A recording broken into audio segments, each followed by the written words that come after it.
Assalomu alaykum kanalimiz obunachilari. Keyingi eshik-romlarimizni mana ikkita eshik, ikkita rom hisoblanadi bu. Bitta eshigimiz, bitta eshikning o'zi, bitta rom bor. Buni asakaga olib kelib o'rnatib bo'ldik. Xudo xolasa penalab, qatirib, bu belida yog'ochlarni nimaga qo'yding desanglar, pena qisib olmaslik uchun zazorni o'z holida ushlab qoladi, shunday qatadi. Asakani qayerga olib keldik? Keling.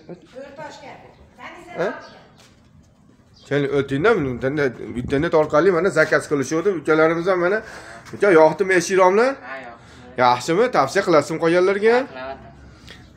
Adres qayerda? Asakani qayerga olib keldik? To'rtashda oldi. Yo'l. Devo ko'chada? Ha. Bo'ldi, mana Asakaga olib keldik. Bemalol ko'rishinglar mumkin eshik-romlarni ukamizga.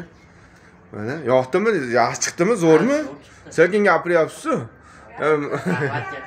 Mayli, rahmat, salomat bo'ling.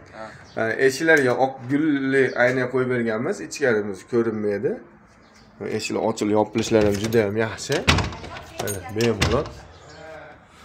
Ochilib zamonlarda ham yaxshisini qo'yganmiz mana. Zamonlar juda ham chiroyli chiqdi. O'zbekiston bo'ylab dastlabkalarimiz bor.